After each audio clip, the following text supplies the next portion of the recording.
Pronto. Acho que só o senhor entrou, né? Foi um erro. Meu Deus do céu.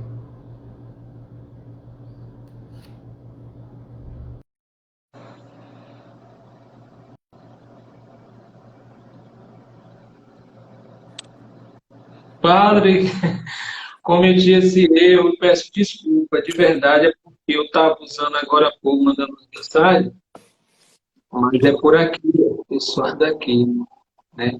Sejam bem-vindos, pessoal. Quem estava lá, eu acabei abrindo o Instagram, o meu perfil pessoal, mas é que é o perfil do projeto. A gente pede desculpa e eu gostaria só de uma palavrinha, o padre continuar a apresentação que estava lá.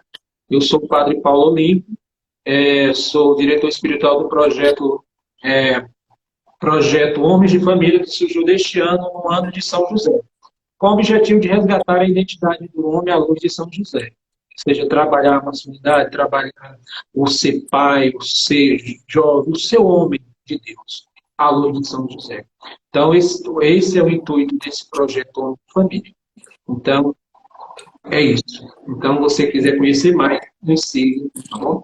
Padre, se eu quiser fazer um resumo da apresentação, porque nós estávamos. Bom, eu dizia, né? Sou o Padre Ricardo, da Diocese de Santos, tenho 22 anos de padre. Dia 12 de dezembro próximo eu completarei 23 anos. A Adélia, aqui, minha paroquiana, já passou aqui pro novo perfil, ela não perde uma live. Boa noite, Adélia. E eu dizia que na paróquia eu lido mais com as mulheres, né? Eu tenho lá um grupo de mães, um grupo grande. E uma coisa curiosa, além de eu ser pároco e dar aulas, eu sou formado em Direito Canônico e eu lido principalmente com processos de nulidade matrimonial aqui no nosso Tribunal de Santos, e eu também dou uma forcinha em outros dois tribunais aqui do estado de São Paulo, né? Então, eu digo assim, eu lido com a realidade do matrimônio na sua preparação, né? Temos ali jovens que querem se casar, o matrimônio que vai bem, muito bem, obrigado, né?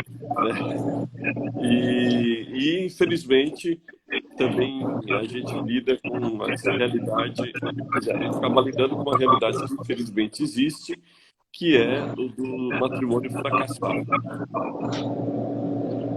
Uma vez que eu vou expor aqui o tema das virtudes, eu vou procurar direcionar um pouco com um projeto, né, Homens de Família, falando como vivenciar essas virtudes a partir também da minha experiência que eu tenho de padre que lida com matrimônios fracassados. E eu sempre procuro extrair dessas experiências, desses processos com os quais eu lido, né? O que fazer e o que não fazer no tempo de preparação para o matrimônio. Não sei se estão me escutando bem, tá tudo certo? Me parece que o som, alguém está achando que não está tão bem. Eu vou desligar o meu microfone, na hora que eu for falar, eu ligo, talvez seja o ar-condicionado, não sei se é aí ou é aqui. Pode Aqui continuar. não tem ar-condicionado ligado, nós estamos com... É, aqui está falando que o meu som que não está legal, não sei se é... Agora, será que melhorou o meu som?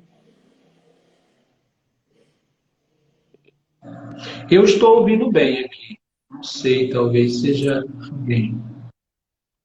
Tá dando eco, estão dizendo aqui. Não sei, tá normal. A única coisa que eu tenho de diferente das outras lives que eu faço é que aqui está no Wi-Fi.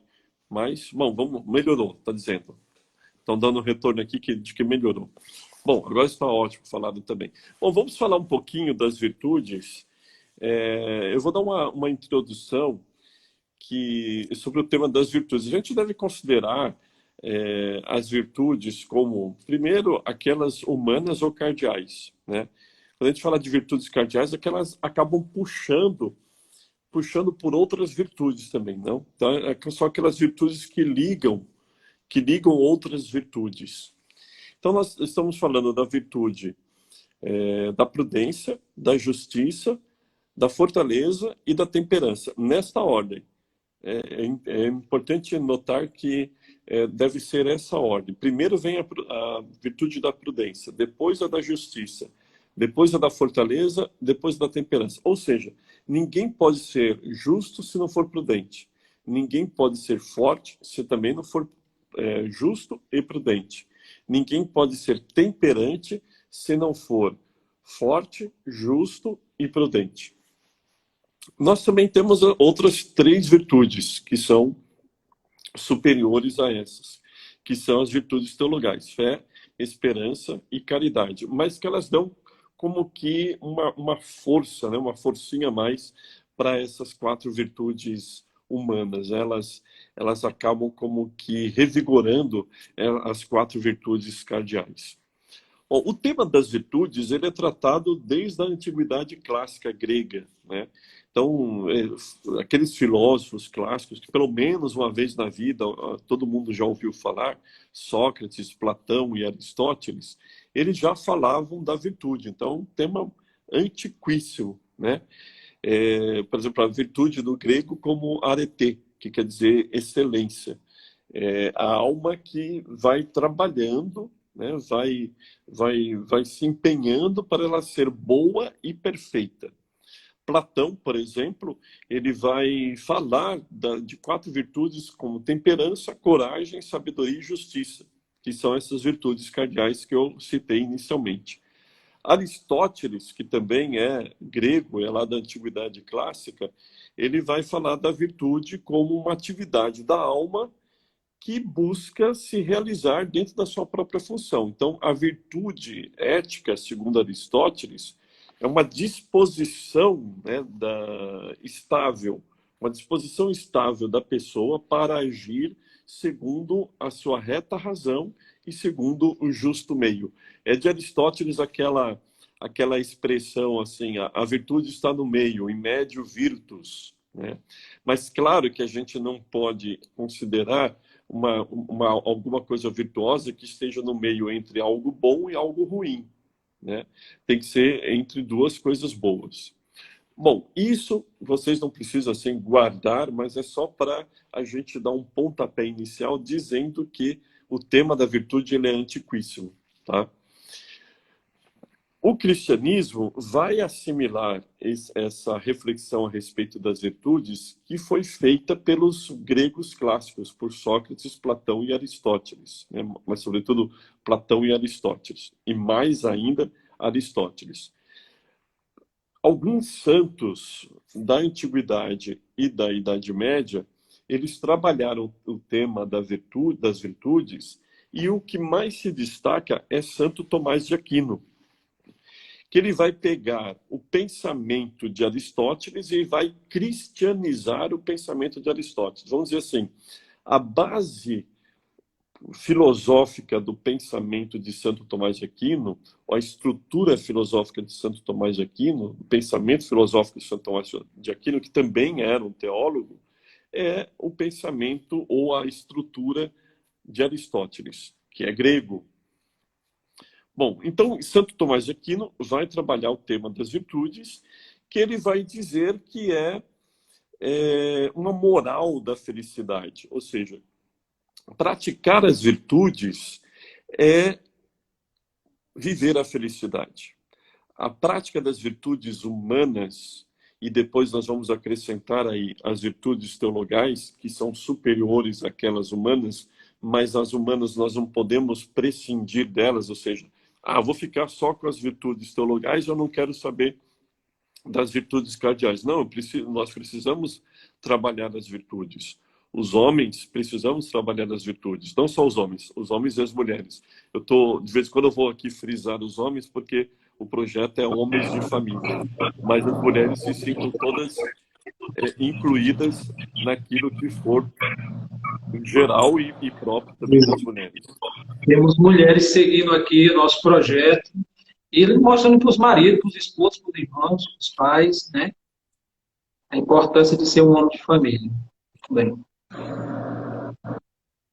Bom, então Santo Tomás de Aquino vai falar da prática das virtudes, do desenvolvimento das virtudes, que é o tema da nossa live, como uma busca da felicidade, uma realização moral da felicidade, né? Das próprias virtudes e dos próprios dons.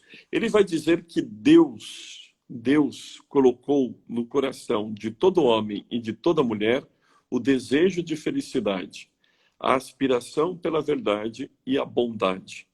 Isso está no coração humano. Se a gente, claro, que a gente vê que isso não é assim tão límpido, porque existe o pecado, né, sobretudo o pecado original no coração humano, né, e como resquício do pecado original, nós temos as atitudes pecaminosas que maculam ou desvirtuam essa busca da felicidade, né? Eu diria o seguinte: até uma pessoa que está pecando, ela está buscando a felicidade. Porque no coração dela existe um desejo pela felicidade. Deus não colocou o desejo pela felicidade no coração de umas pessoas e não no coração de outras. Deus colocou essa busca pela felicidade no coração de todas as pessoas. O que acontece é que aquelas pessoas que pecam, ou quando nós pecamos, aquelas pessoas que pecam, que nós também pecamos, quando nós pecamos, nós estamos errando o alvo nessa busca da felicidade. Nós estamos errando o caminho na busca da felicidade, né? Então é preciso fazer uma reflexão, ver onde que se está errando, por que se está errando, qual é o caminho errado, quando se tomou esse caminho errado, voltar e começar a fazer um trajeto certo na busca dessa felicidade. No fundo, todos nós desejamos Deus, né? E quando nessa busca por Deus, desejo por Deus e felicidade, nós temos atitudes e hábitos bons, nós chamamos esses atos e essas atitudes de virtudes. Ao passo que, se nós temos atitudes e hábitos ruins, nós vamos chamar essas atitudes e esses hábitos de vícios. Então, aí que nós vamos entrar na parte das virtudes propriamente ditas. Talvez eu não consiga falar das virtudes teologais. Vou me ater mais às virtudes cardeais. Mas, repetindo o início da minha fala, as virtudes cardeais são 4: prudência, justiça, fortaleza e temperança, nessa ordem. Aquela famosa frase, a ordem dos fatores não altera o produto. Em certos casos, como nesse, altera sim. Tá? E as virtudes teologais, fé, esperança e caridade, e sabemos que a caridade é a maior delas, né? E é aquela que não vai passar nunca. No céu, nós exerceremos essa virtude da caridade como devemos exercê-la aqui. Então, pela primeira virtude, a base, o chão, que é a prudência. Nós devemos ser pessoas prudentes. Agora, vamos pensar aqui comigo. Nós sabemos o seguinte, que quando nós falamos que alguém deve ser prudente, nós estamos pensando na ideia de que alguém deve colocar ali a segunda marcha do carro, a primeira marcha, ou até a marcha ré, ou então ficar parado. Essa é a ideia mais comum de prudência. Olha, seja prudente. O que a gente está falando para a pessoa? Vá devagar, não faça nada, fique quieto, fique na sua. E prudência não é necessariamente isso. Dependendo da situação, pode ser isso. Dependendo da situação, pode ser diminuir a quinta para a quarta, da quarta para a terceira, da terceira para a segunda. Dependendo da situação, pode ser dar marcha ré ou ficar parado. Mas dependendo, também pode ser colocar a quinta marcha. Eu costumo, quando dou aula sobre esse assunto das virtudes, para o pessoal da teologia moral, agora eu larguei a matéria de teologia moral, me deram a matéria de sacramentos, além da matéria de direito canônico. Eu digo assim, olha, se você está numa... O padre quer dizer alguma coisa? Não, não, pode ir, porque eu Ah, obedeço. Se você, se você está numa estrada cuja velocidade máxima é de 120 quilômetros por hora, você não pode, na pista, na faixa da esquerda, andar a 50 quilômetros por hora. Você está sendo uma pessoa imprudente. Se você está na faixa da esquerda, numa estrada cuja velocidade máxima é 120, andar a 50 quilômetros por hora na faixa da esquerda é imprudência. Mas é imprudência também andar a 120 quilômetros por hora na faixa da direita, ali já pegado ao acostamento. Então quer dizer que sempre eu devo andar na faixa da esquerda a 120 quilômetros por hora? Não. Depende. Se estiver chovendo, um temporal daqueles feios, você não pode andar 120. Né? Se o seu carro não tem condições, seu carro não está em boas condições, talvez você não possa andar 120. Né? Você quer chegar a um determinado evento numa certa cidade. Eu preciso chegar lá, preciso ir à missa, preciso ir ao cartório, o cartório fecha a tal hora. Ok, então você faz um cálculo. Você faz um cálculo e diz, bom, eu tenho tanto tempo para chegar lá, logo eu devo andar a tantos quilômetros por hora, a 100 quilômetros por hora. Não preciso chegar a 120, mas 100 quilômetros por hora. Isso é prudência. Mas se você, se o tempo, o clima for de chuva intensa, um temporal, então não dá para você andar a 100 quilômetros por hora. O que faz a pessoa prudente? Ela vai sair mais cedo para poder circular, andar com o carro em menor velocidade e conseguir chegar lá no local onde ela precisa chegar. Então, a pessoa prudente ela vai analisar uma série de situações. Ainda pegando essa imagem da estrada, nós podemos dizer qual é a hora que ela precisa chegar lá na outra cidade, quais são as condições do carro, quais são as condições da própria pessoa, né? Se ela está com sono, se ela está ativa, está atenta, alerta, está bem, se ela está com alguma dor, se ela está bem, quais são o combustível, tem ou não combustível, qual é a condição da estrada, se está esburacada, se o asfalto está bom, qual é a condição do clima, se ela está na faixa da direita, se ela está na faixa do meio, se ela está na faixa da esquerda, se tem um acidente na estrada, se o trânsito está intenso, carregado ou está livre. Então, a pessoa prudente ela vai analisar uma série de coisas. Então, ser prudente não significa necessariamente ser devagar, ser uma pessoa astuta que ela vai medir tudo que ela puder medir para ela tirar vantagem em alguma coisa para si mesma e nem que isso signifique um prejuízo para outros. Isso não é ser prudente. A virtude da prudência, ela é a mãe das outras virtudes humanas. Ela é a mãe das outras virtudes cardeais. Né?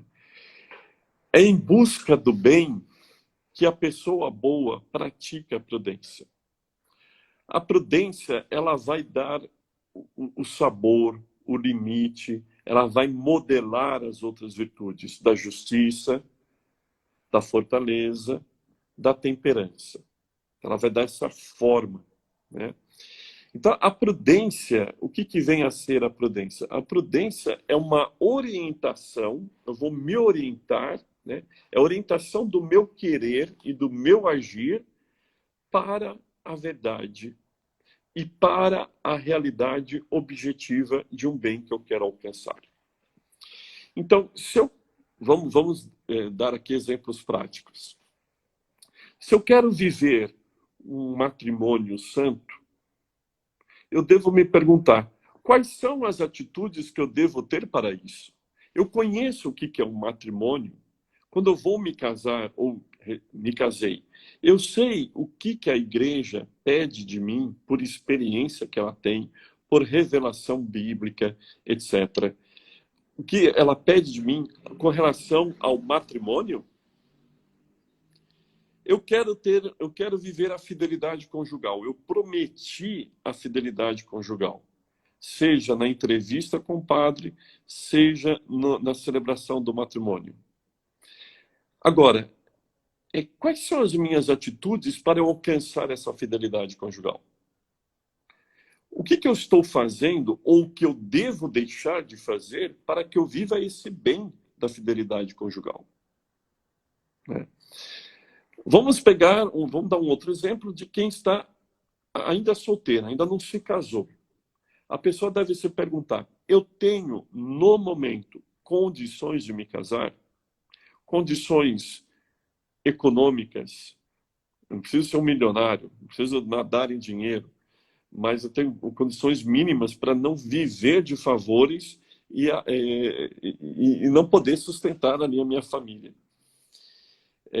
Condições humanas, condições psicológicas para me casar. Eu tenho dificuldade com a fidelidade, então acho que eu vou ter dificuldade com a fidelidade conjugal. Ora, eu estou pronto para me casar, portanto? Resposta: não. Então, dizer não para o casamento, nesse momento, é ter uma atitude prudente. O que eu devo fazer? Eu devo procurar uma orientação espiritual, um diretor espiritual, se for o caso, a ajuda de um profissional de terapia, um psicólogo, por exemplo, para trabalhar em mim, né, o desenvolvimento da virtude da fidelidade, para que eu possa me casar. Então, isso é ter atitude prudente. Eu sei o que eu quero, eu sei qual é a realidade objetiva, a minha razão iluminada pela fé me diz qual é a realidade, ou seja, a pessoa prudente, ela não fantasia. Acho engraçado aquelas pessoas que querem se casar e dizer assim: eu quero viver um conto de fadas. Isso não é prudente, né? Isso não é prudente. O casamento não é conto de fadas, né? Então tem gente que vive o matrimônio como um conto de fadas e acaba não sendo prudente. Então ela sabe o que ela quer, a razão lhe diz o que é a realidade objetiva. Ela sabe o que é o matrimônio, sabe que o matrimônio exige o bem dos cônjuges, sabe que o matrimônio exige a geração de filhos e a educação dos filhos, sobretudo na fé, sabe que o matrimônio exige fidelidade, sabe que o matrimônio é uma realidade sacramental. Pois bem, agora eu vou tomar o caminho certo para viver tudo isso, e não o caminho errado. Por isso que algumas pessoas que se casam, tendo atitudes de pessoas como se fossem solteiras, trazem um grande problema para a sua vida conjugal. Quando eu me caso, eu sou um homem casado, eu sou uma mulher casada, eu não sou mais aquele amigo solteiro dos meus amigos que estão solteiros, né? Eu não sou mais um homem que deve viver em bares, tarde da noite, chegar tarde em casa, enquanto a minha esposa está lá em casa, se já tiverem filhos, com os filhos. Eu tenho uma responsabilidade. Final de semana é com a família. Então, veja, eu sei o que eu devo fazer. E como que eu sei o que eu devo fazer? É a razão que me diz, iluminada pela fé. A igreja nunca foi inimiga da razão, né? É o mundo moderno que acaba desvirtuando o uso da razão. Então, a prudência, ela supõe a razão, ela supõe a escolha, ela supõe a escolha dos meios e dos caminhos certos para alcançar aquilo que deve ser alcançado. É muito importante o que o senhor está falando aí sobre a virtude, que daria para ficar a noite toda, né? E, de repente, eu vejo essa situação aí que o senhor está falando, sobre a pessoa não saber o que é o matrimônio. Isso é muito sério, é gritante, é urgente. Existe, me parece que o outro lado também é a questão. Pessoas que se casam sem saber o que é o matrimônio e pessoas que têm medo de se casar porque têm medo de não viver esse casamento. E a virtude, você pode ter a virtude, né? E por isso nós estamos falando aqui. Então, é procurar se formar, como o senhor bem disse, procurar um mentor, um psicólogo, procurar alguém que saiba mais, que tenha experiência em matrimônio, procurar o seu padre, o seu pastor, ou procurar alguém que possa ser um referencial para lhe mostrar realmente o que é uma vida de matrimônio. Porque há pessoas, mesmo dentro da igreja, que acham que quando fala vai casar, vai se amarrar. Qual a mentalidade? É porque essa pessoa nem sequer é evangelizada ainda. E o evangelho também no sentido do matrimônio. Então é uma questão urgente para nós, cristãos. Continue. Pois bem, então isso é ser a pessoa prudente. Ela toma atitudes, seja para o matrimônio, seja para, como eu disse, seja para a vivência cristã. Eu quero ser de fato um cristão, eu acabei de ser crismado, vou ser crismado ainda, é uma responsabilidade que eu dou nesse passo da minha iniciação cristã. Então, como ser verdadeiramente um cristão? Quais são os meios, quais são os caminhos que eu devo viver? Né? Agora, se eu escolho meios, se eu escolho caminhos que são assim contra a fé cristã, né? Todas as virtudes, todas as riquezas, todas as exigências da vida cristã, então eu estou sendo uma pessoa imprudente. Então, seja prudente não é ser devagar. De repente pode ser devagar, mas, de acordo com a situação, ser uma pessoa de atitudes. Ser prudente é ser uma pessoa de atitudes baseando-se na razão. O que eu quero buscar? Isso é a pessoa prudente. Né? É ponderar e agir. Eu tenho condições? Tenho, então eu vou agir. Não tenho condições? Eu devo agir também. Mas é como nosso Senhor Jesus Cristo, agora não vou lembrar os números exatos, mas ele diz que quando um rei está para guerrear contra outro rei, ele vai ver primeiro se o seu exército de X número de soldados pode combater o outro que está chegando com um número maior. Não quer dizer que um número menor não possa combater um número maior. De repente pode, tendo estratégia, tendo força, né? Pode. Mas é isso que o rei precisa ver.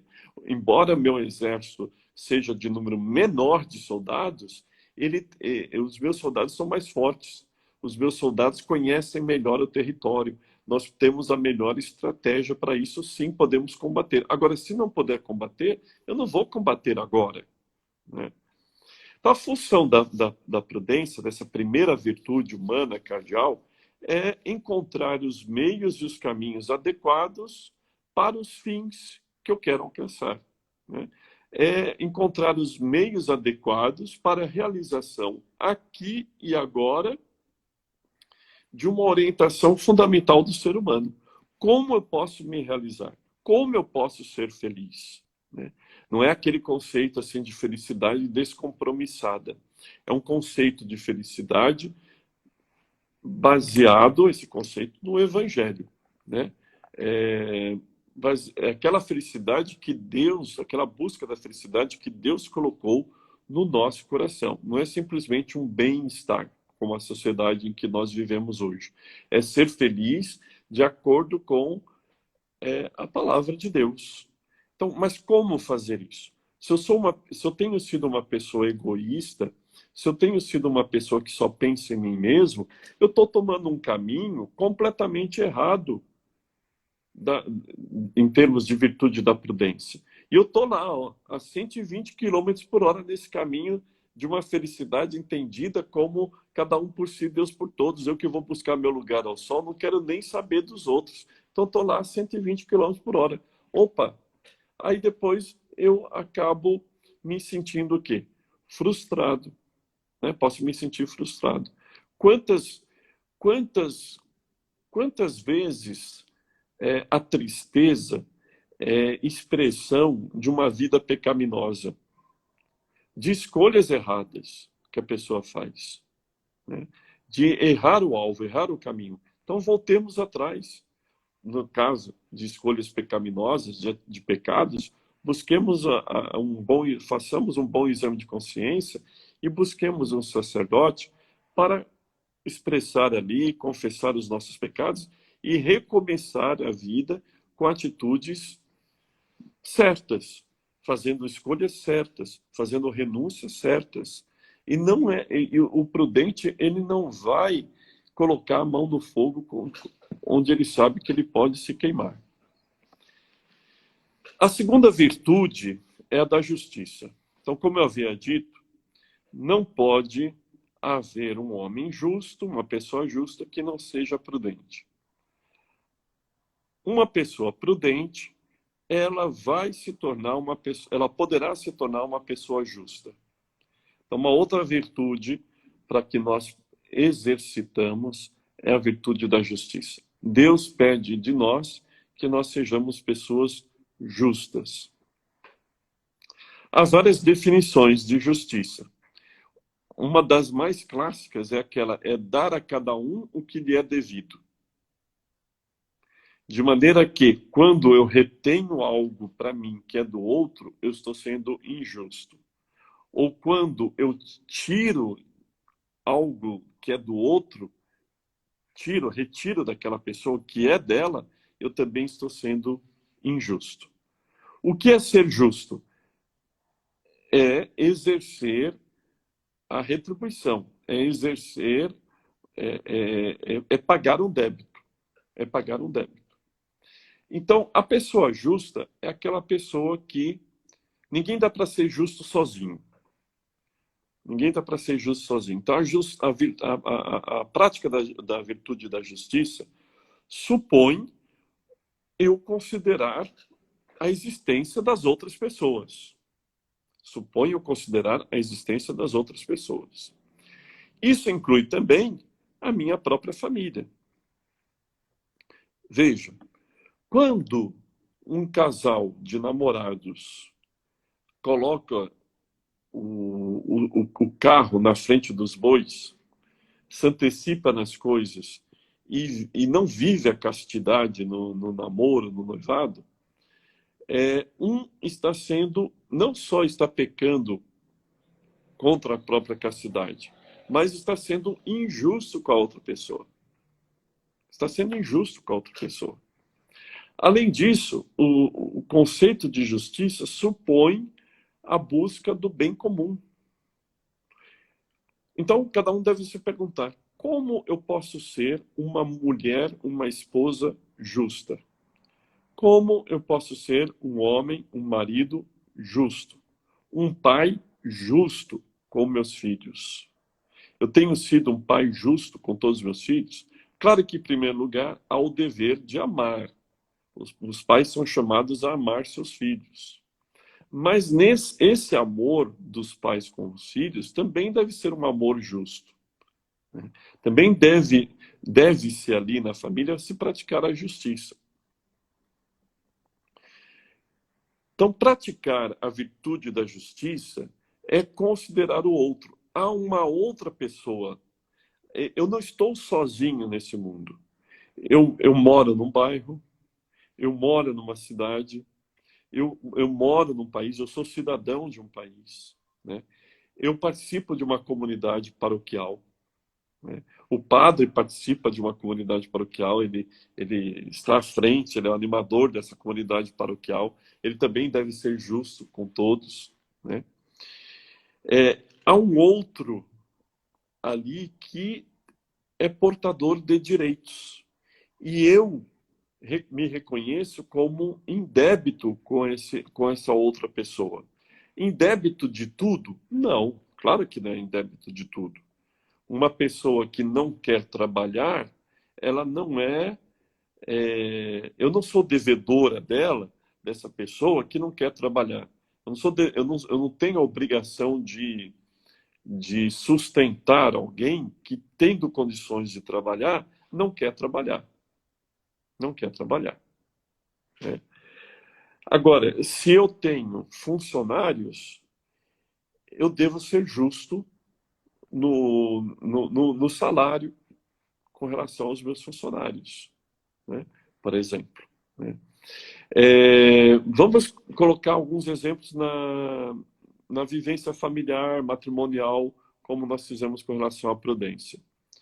Será que é justo um homem que gasta o seu dinheiro em jogos e não coloca o dinheiro ali na mesa para o sustento da sua família, sobretudo dos seus filhos, e a sua esposa é que tem que, com o trabalho que ela faz, sustentar os filhos, enquanto o marido está gastando dinheiro em jogos ou em compra de coisas supérfluas, existem casos assim.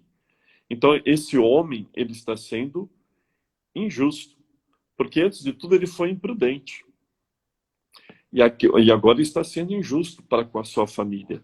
Ele não está cumprindo o seu dever de sustento da família, ou pelo menos com dividir esse sustento com a esposa, quando na verdade está sendo um peso, né, com a própria esposa. Então, o justo, a pessoa justa reconhece a existência do outro, da outra pessoa, e que essa outra pessoa ela é diferente. Ela é diferente de mim, né? Então, eu tenho nós vivemos um mundo atual um tanto quanto complexo, né? Com algumas coisas um tanto quanto perigosas, porque estão falando que determinadas coisas são direitos, mas nem tudo é direito, nem tudo representa direito. Mas mesmo assim, pode haver uma certa atitude da parte de algumas pessoas de querer liquidar o que é diferente, de querer exterminar o que é diferente. A outra pessoa é diferente de mim, então eu vou liquidá-la, eu vou exterminá-la, vou tirá-la da minha frente. Não, quando, no mínimo, eu devo respeito àquela outra pessoa. Respeito enquanto aquela pessoa é uma pessoa decente, não é respeito ao erro do outro, não é respeito ao pecado do outro, tá certo? Então, a gente tem que encontrar aqui a justa medida, considerando que o outro que é diferente de mim não deve ser liquidado, não deve ser exterminado, mas ele deve ser objeto do meu respeito, desde que esse outro, desde que esse respeito não seja um respeito a atitudes erradas ou atitudes pecaminosas da outra pessoa.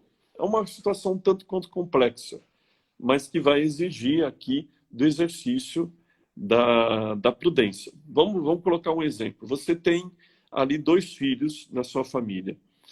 Um filho, ele é tóxico dependente, ele está envolvido com drogas.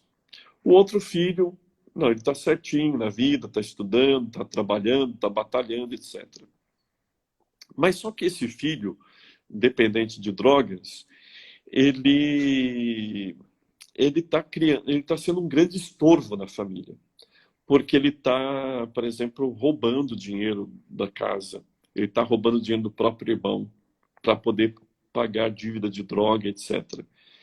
O que é o respeito aqui? Será que eu devo respeitar esse rapaz ali dentro de casa, simplesmente dizendo, bom, ele é diferente, ele é dependente de drogas, etc. Então eu devo respeitar e não exterminá-lo. Claro que aqui não se trata de exterminar no sentido de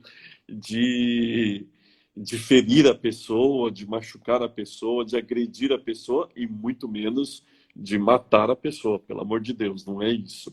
Mas é um exterminar no sentido de dizer, bom, essa pessoa eu vou aqui ignorá-la, simplesmente ela não existe. Mas também não é o respeito naquele sentido, ninguém toca, ele é diferente mesmo, né? Toxicodependente, paciência, nós devemos aqui sustentá-lo no seu vício. Não devemos sustentá-lo no seu vício, né? Os pais não devem sustentar os filhos nos seus vícios, né? E isso serve para coisas mais simples, mas desde pequeno, que os pais devem educar seus filhos para a verdade, para o bem, devem colocar limites na educação dos seus filhos e assim por diante. Então, a prática da virtude da justiça implica isso, dar ao outro o que lhe é devido, mas a gente deve se perguntar, o que é de fato devido ao outro? Né? Qual é o débito que eu tenho com o outro? E o maior débito que cada ser humano tem é para com Deus. Daí nós vamos nos reportar ao primeiro mandamento do Decálogo, que é, né, do amor, da glorificação, do louvor, do temor a Deus sobre todas as coisas, de prestar-lhe honra, glória a Deus, né, de amá-lo sobre todas as coisas. Né. Esse é o primeiro dos mandamentos. Então, quando eu não presto louvor, culto a Deus, eu estou sendo injusto. Então, para praticar a virtude da justiça, primeiro, eu devo prestar culto a Deus e amá-lo acima de tudo e de todos. Eu tenho um débito para com Deus. Em segundo lugar, eu devo considerar a existência das outras pessoas, reconhecendo que as pessoas diferentes de mim não são para serem exterminadas, mas respeitadas. Porém, eu não respeito os pecados. Eu não respeito... não é aquele respeito humano no sentido de tá tudo bem, cada um vive do jeito que quer e etc.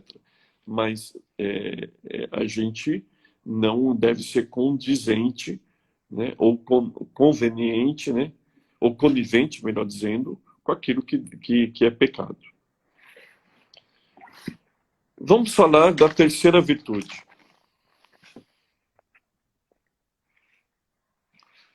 A virtude da fortaleza.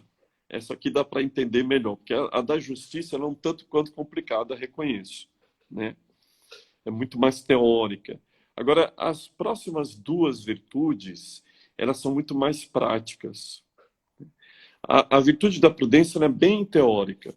A virtude da justiça também continua sendo bem teórica. Mas as virtudes da fortaleza e da temperança, elas são bem mais práticas. Então vamos falar da fortaleza. Ninguém pode ser forte se não for justo e se não for prudente. A pessoa prudente poderá ser justa. E a pessoa prudente e justa poderá ser forte. O que é ser forte? É nunca ter medo? Não. Esse não é o sentido da pessoa forte. A virtude da fortaleza é uma... Olha só que definição bonita que eu encontrei. É uma disposição para cair em combate. É uma disposição para cair em combate. Eu sei que eu sou vulnerável. Nós sabemos que nós somos vulneráveis. Nós não somos, no caso das mulheres, né, aquela personagem antiga dos super-heróis, as mulheres não são mulheres maravilhas. E nem nós somos homens de ferro ou super-homens. Nós somos, aliás, até o próprio super-homem tinha um ponto de vulnerabilidade, né, que é a criptonita. Nós somos vulneráveis, gente.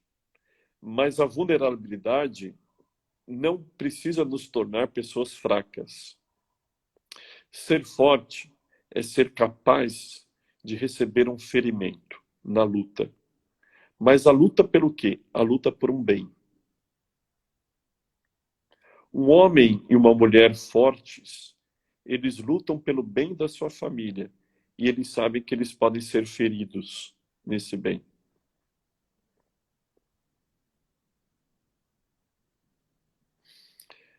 Um homem e uma mulher que querem viver a fidelidade conjugal, porque também prometeram isso, eles sabem que podem ser feridos em combate.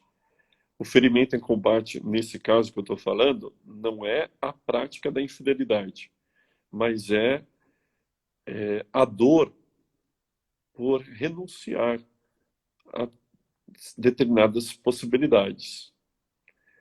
É a dor por renunciar a certas vontades.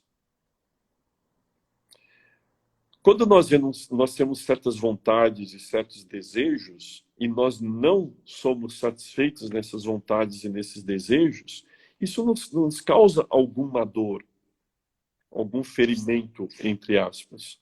E ser forte é capaz de vivenciar isso, de ser ferido em certas vontades. Então, a pessoa forte é uma pessoa forte porque ela pode ser ferida. Não é uma pessoa forte porque ela nunca pode ser ferida. Pelo contrário, ela pode ser ferida.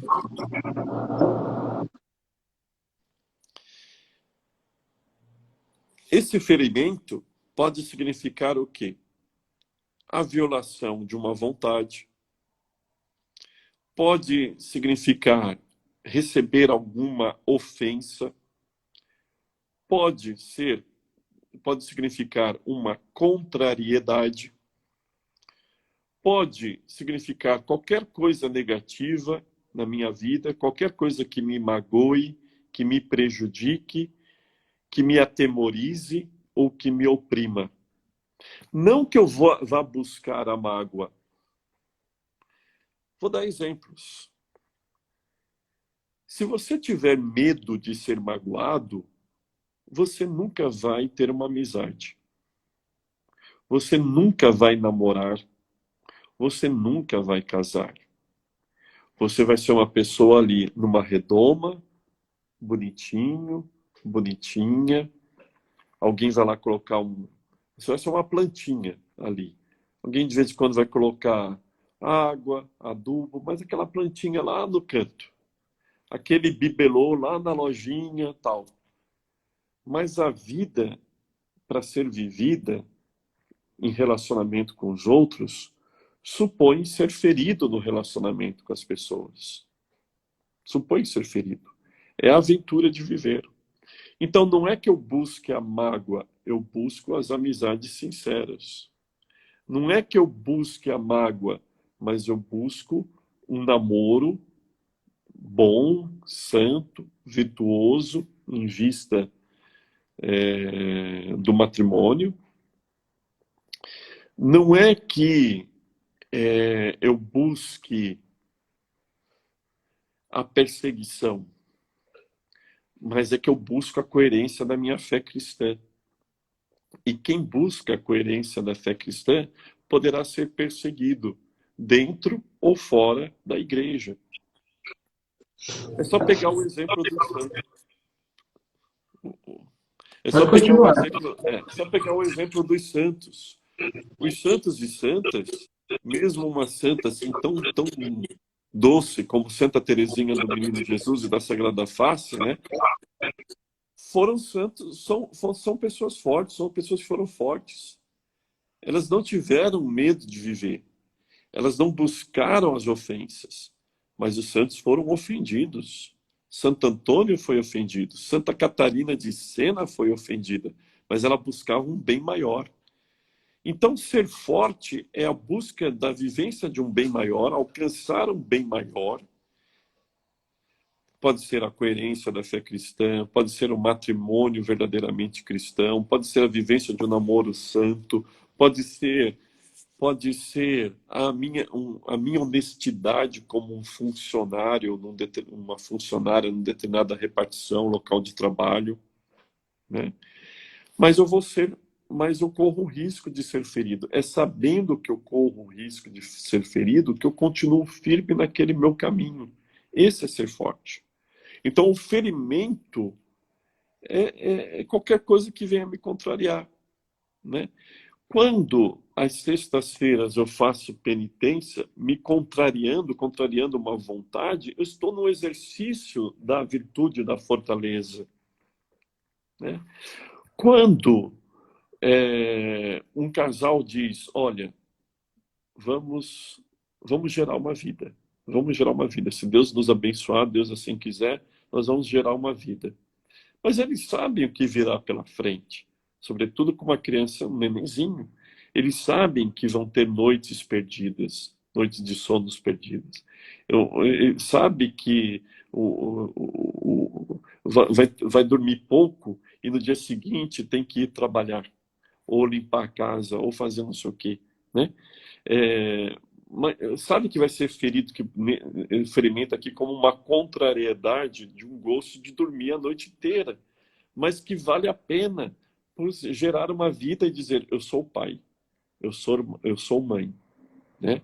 Um padre, nós quando somos párocos, né, nós somos nomeados para uma paróquia para nos dedicarmos a essa paróquia. E é preciso ter coragem de assumir essa paróquia, porque e procurar ser um bom padre, embora nós tenhamos as nossas falhas e nós somos pecadores. Mas nós sabemos que vamos encontrar contrariedades ali. Nós sabemos que podemos encontrar fofocas, até mesmo perseguições. Então, toda fortaleza, a virtude da fortaleza, toda fortaleza tem diante de si uma morte. Uma morte no sentido espiritual, uma morte no sentido humano, até que possa vir a morte mesmo, como é o caso dos mártires.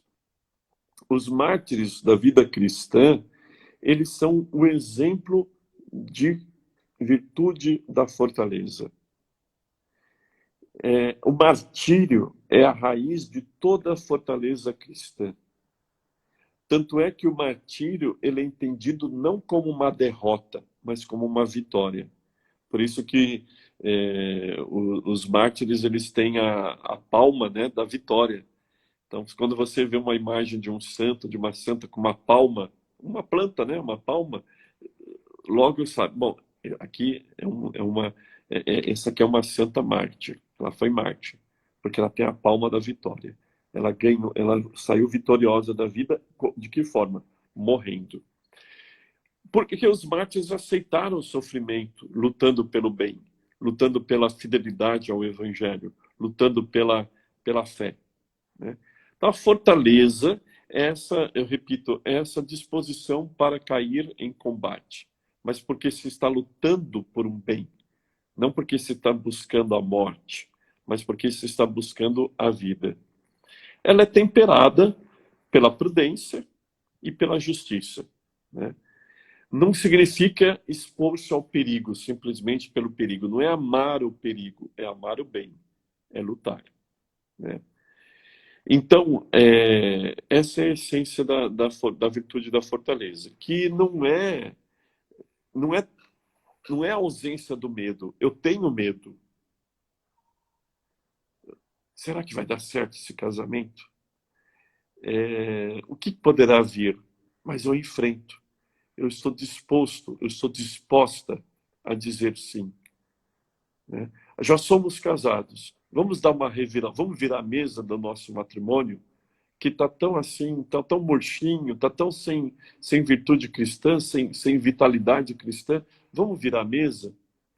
Mas vai dar certo, eu tenho medo. Não, vai dar certo, vamos nos entregar mais a Jesus, vamos ouvir o nosso diretor espiritual, vamos começar a ter uma vivência de sacramental, de Eucaristia, de penitência, vamos ter mais um filho, mas vamos passar por tudo aquilo de novo, aquelas noites mal dormidas, aquela preocupação toda. Sim, vamos, vale a pena, vale a pena.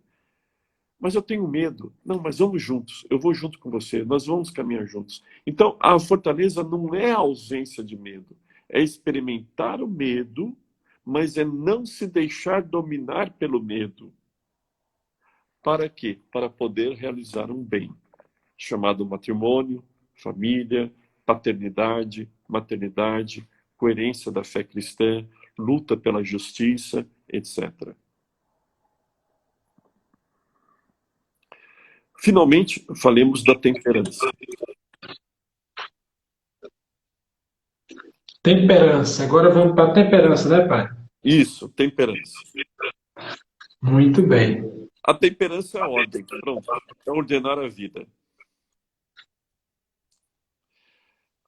O fim da temperança é colocar uma ordem interior. É nós termos uma ordem interior e não uma desordem. É ter uma ordem interior. A desordem interior pode nos levar à nossa destruição. A desordem pode nos levar à nossa destruição. enquanto que a ordem interior nos conserva. Vamos pegar, por exemplo, uma coisa muito simples dentro da temperança, o comer.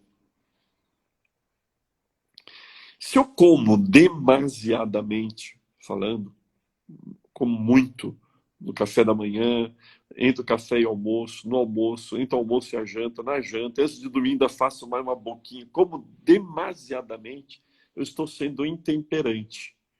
E vai ter uma consequência na minha saúde. Vou me sentir mais pesado, pode advir aí uma doença, né? Como a pessoa intemperante no beber. Ela poderá causar acidente se ela dirigir, ela poderá se acidentar, ela poderá destruir algum órgão do seu corpo, como o fígado, o pâncreas.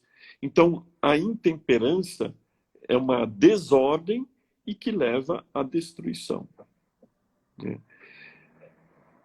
Enquanto que a temperança é uma ordem que conserva. E nós temos muita responsabilidade na nossa conservação ou na nossa destruição. A virtude da temperança é aquela virtude que vigia e que corrige. Eu estou sendo exagerado? Eu estou me excedendo? Também pode ser a falta, né? Como quando a gente vai no médico, faz exames lá, vem o resultado dos exames, o médico diz, está faltando essa vitamina, etc. Vamos fazer uma correção aqui. Na vida espiritual, o que pode ser, né? Na minha dedicação à minha família, na minha dedicação ao meu casamento, essa vigilância vai identificar. Olha, isso aqui está tendo falta, isso aqui é em excesso. Então a temperança, ela vigia e corrige todas as perversões. O que não está bem, o que está fora. É temperante quem é casto, é temperante quem é continente, é temperante, sobretudo, quem é humilde. É intemperante quem vive na luxúria, quem é incontinente, quem é, sobretudo, soberbo.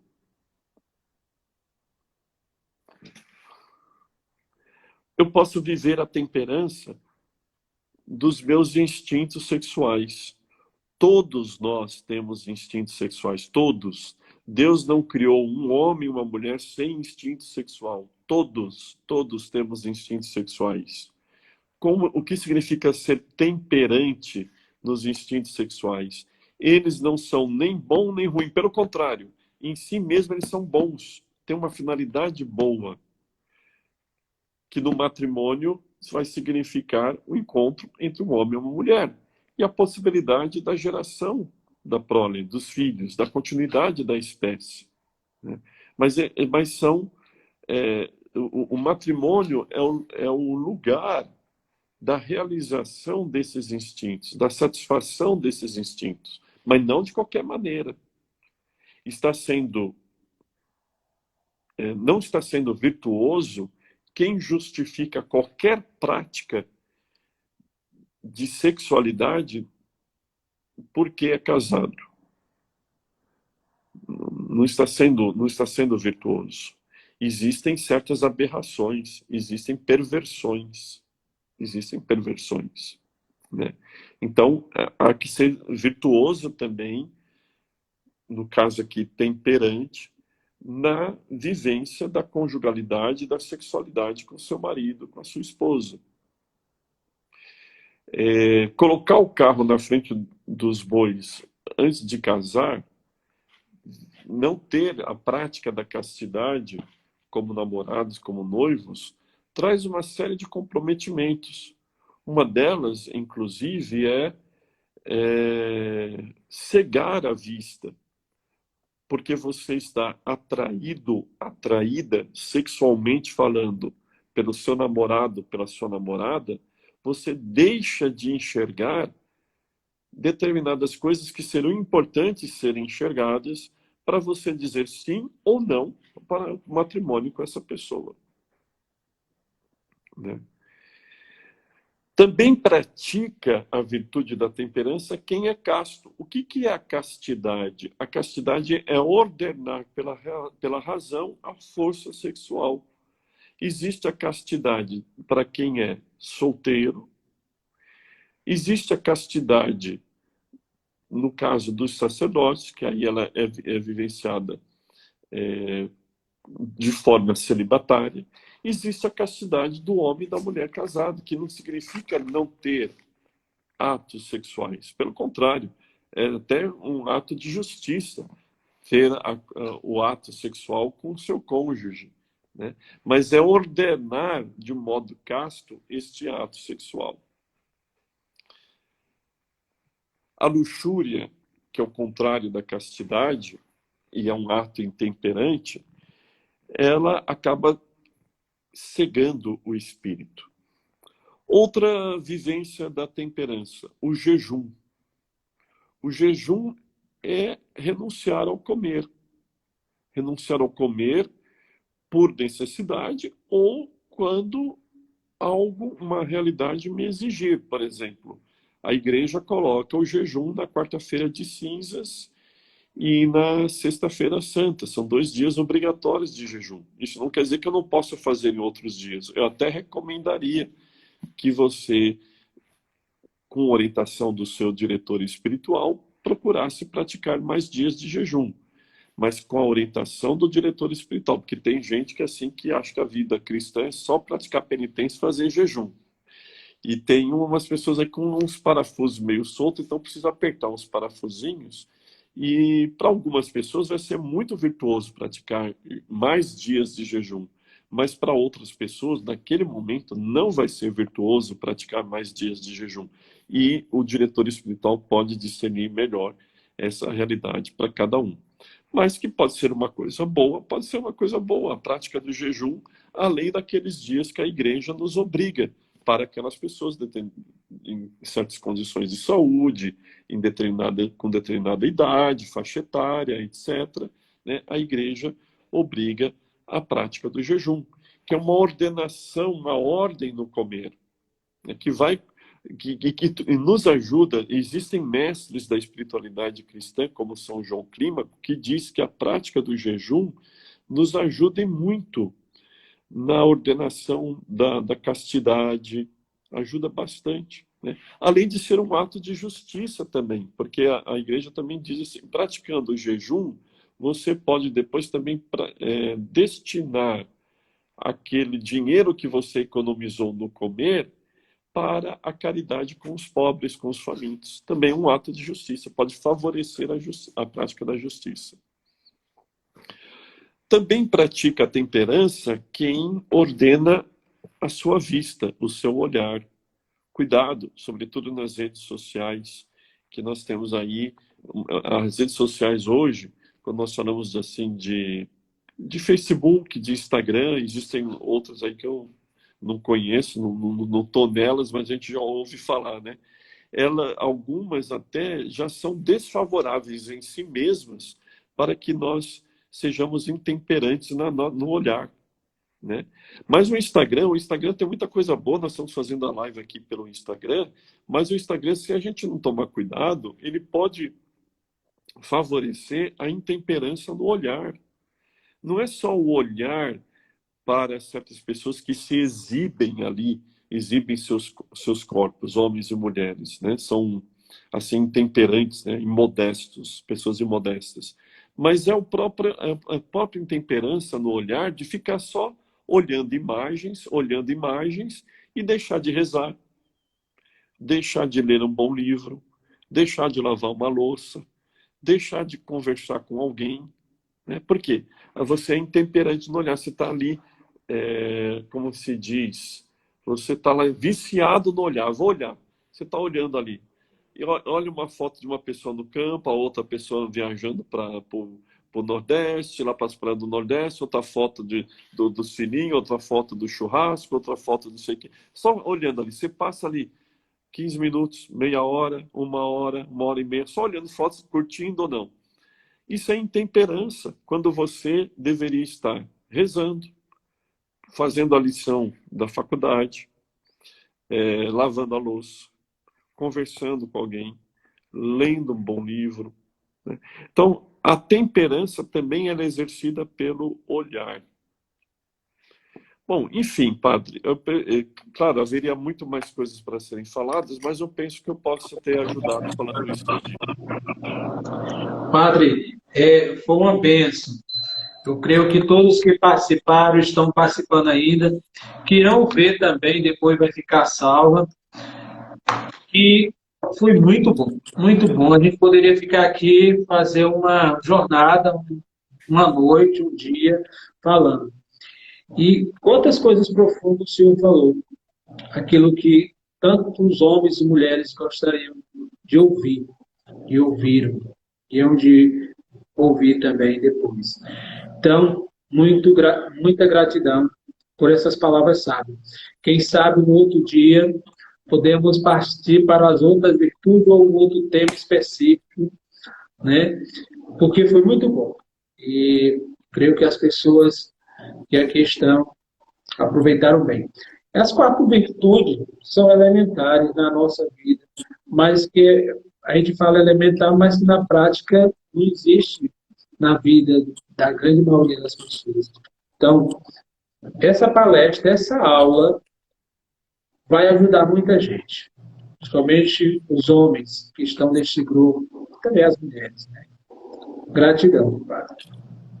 Gostaria que o senhor. A live já passou até de uma hora, né? Mas por mim, eu ficaria aqui ouvindo a noite toda.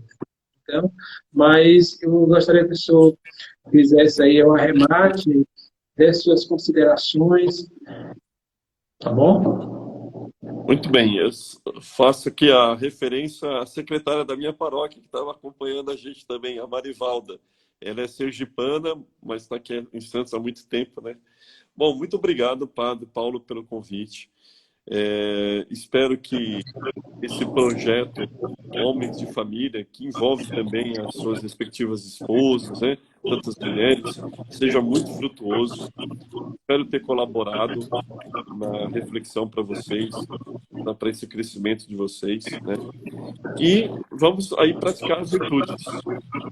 A partir Isso. delas, a partir delas, a gente também pode praticar e iluminar, sobretudo, as virtudes teologais, né? Fé, esperança e caridade. Esse é o arremate que eu faço. Muito bem. Então, vamos colocar em prática agora, né, Padre? Que essas palavras aí muito sábias, aquilo que a igreja de fato ensina para nos formar como pessoa, como homem, mulher, à luz da palavra, à luz da fé.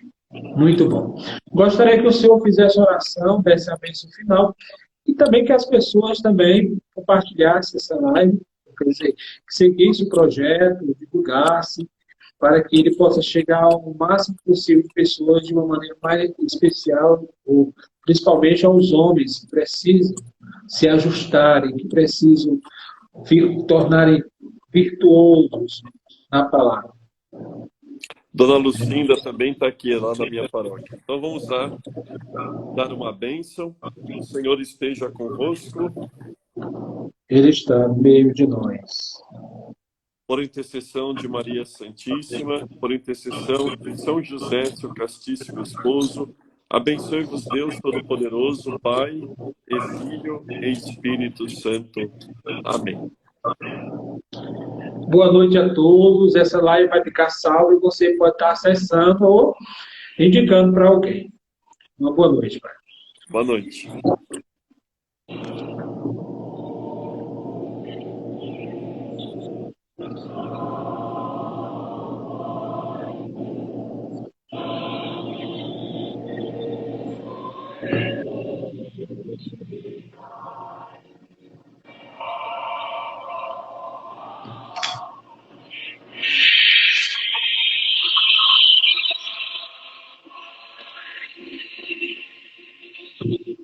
Nós somos